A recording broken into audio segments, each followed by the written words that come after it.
Salut les passionnés de sport auto, bienvenue sur le paddock. Aujourd'hui on plonge dans le futur de la Formule 1 avec un sujet ultra attendu. Les changements de réglementation pour 2026. Nouveaux moteurs, aérodynamiques, actives, des voitures plus légères, bref, un vrai bouleversement qui risque de tout changer en piste. Alors installez-vous bien, on débriefe tout ensemble.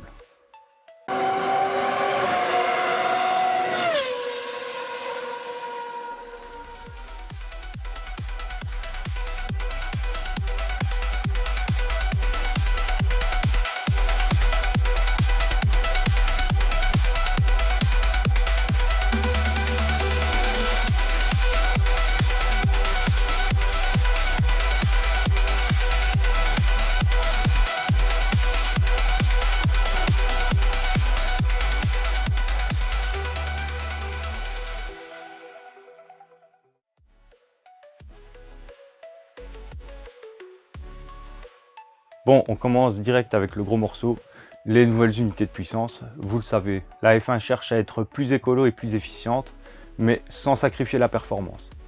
Alors qu'est-ce qui va vraiment changer sous le capot en 2026?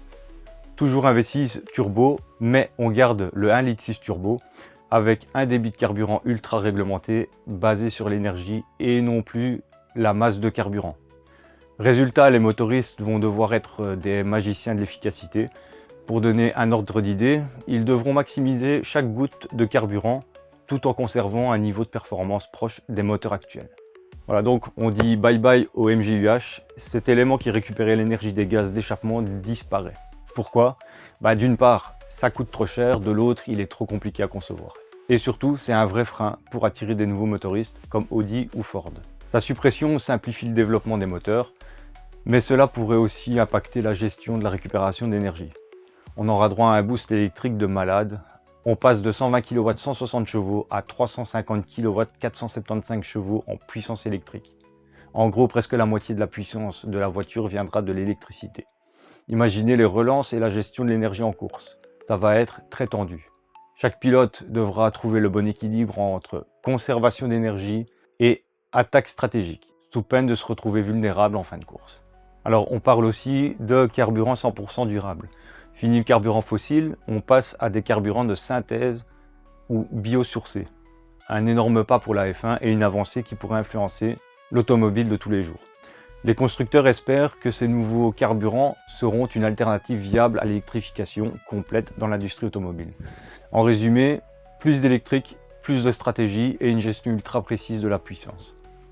Reste à voir si les motoristes réussiront à exploiter à un max ce nouveau règlement.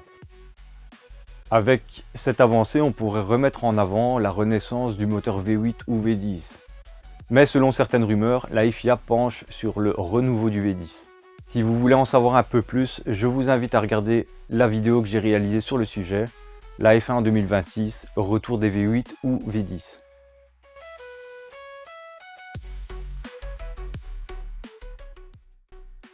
Le simple DRS, ce sera terminé aussi. Maintenant, on passe à une vraie aérodynamique active. En clair, les voitures vont s'adapter en temps réel aux conditions de course. Et croyez-moi, ça va tout changer. On aura deux modes différents. Un mode efficience avec une traînée réduite pour les lignes droites et un mode appui pour les virages. Résultat, plus de vitesse en ligne droite et plus d'adhérence dans les courbes.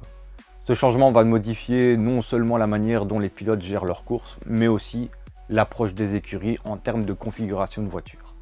Ailerons avant et arrière ajustables, vous allez me dire, on sait déjà les ajuster, mais contrairement au DRS qui n'agit que sur l'aileron arrière, en 2026, c'est tout l'aéro qui s'adapte. Imaginez un pilote qui peut modifier son appui à la volée en fonction des conditions de course. Cela ouvre la porte à des stratégies totalement nouvelles avec potentiellement des variations entre voitures, en qualification et en course. Des conséquences stratégiques énormes avec la possibilité de modifier l'appui aérodynamique en temps réel. Les dépassements pourraient être facilités mais aussi plus imprévisibles. Un pilote en mode efficience pourrait se faire surprendre par un adversaire en mode appui, dans un virage serré. Les ingénieurs devront perfectionner l'optimisation des réglages aérodynamiques pour chaque circuit. L'objectif de ces modifs est d'apporter plus de bagarre en piste, en limitant la turbulence et en permettant aux pilotes d'adapter leur voiture aux situations. On espère plus de dépassements et moins de trains DRS en course. Ce qui est extrêmement frustrant, tant pour les pilotes que pour les spectateurs qui voient se suivre 3 ou 4 voitures à moins d'une seconde sur toute une moitié de course. Ce qui enlève notamment une bonne partie du spectacle. Ça pourrait même permettre à des équipes de milieu de grille de se rapprocher des leaders. Mais cette innovation pose aussi des questions. Qui contrôlera ces ajustements? Est-ce qu'on verra des abus ou des trucs techniques pour optimiser ces réglages au-delà de ce que la FIA envisage? Donnez-moi votre avis sur le sujet, ça m'intéresse énormément.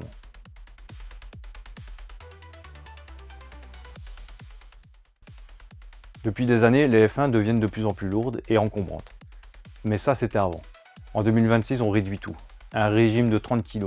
L'objectif est de passer à un poids minimal de 768 kg. Un vrai challenge pour les ingénieurs qui vont devoir alléger chaque composant tout en respectant les normes de sécurité. L'utilisation de matériaux composites plus avancés pourrait jouer un rôle clé.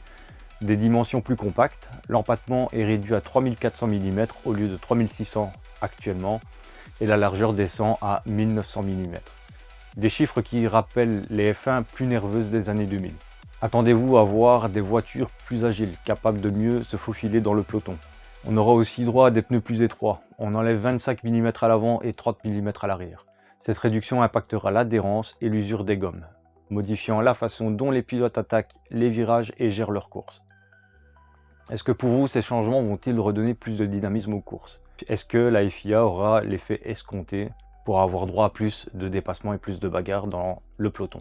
En tout cas, avec moins de poids et une taille réduite, on pourrait voir des manœuvres plus audacieuses et des batailles roue contre roue encore plus spectaculaires et des freinages encore plus tardifs. Comme sur ces images d'archives, à titre d'exemple, du Grand Prix d'Australie 2002, où les tentatives de dépassement se succédaient par des croisements de gauche à droite. Et c'est ce genre de bataille qu'il manque dans les courses depuis plusieurs années.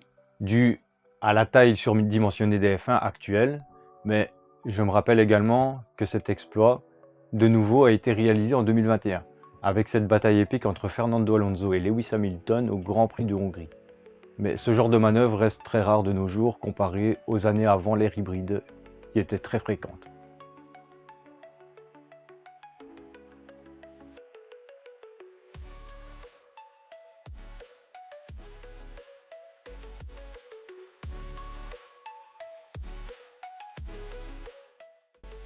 Voilà pour ce tour d'horizon des nouveautés 2026 en F1. Entre les nouvelles unités de puissance, l'aéroactive et des voitures plus légères, la révolution est en marche. Mais selon vous, quelle nouveauté aura le plus d'impact en course? Et quelle innovation attendez-vous le plus avec impatience? Moteur, aéro, poids des voitures? Dites-moi en commentaire. J'ai hâte de voir ce que ça va donner sur la piste. Pensez à liker, partager et vous abonner pour qu'on continue à analyser tout ça ensemble. Et d'ici là, restez à fond et vive le sport auto!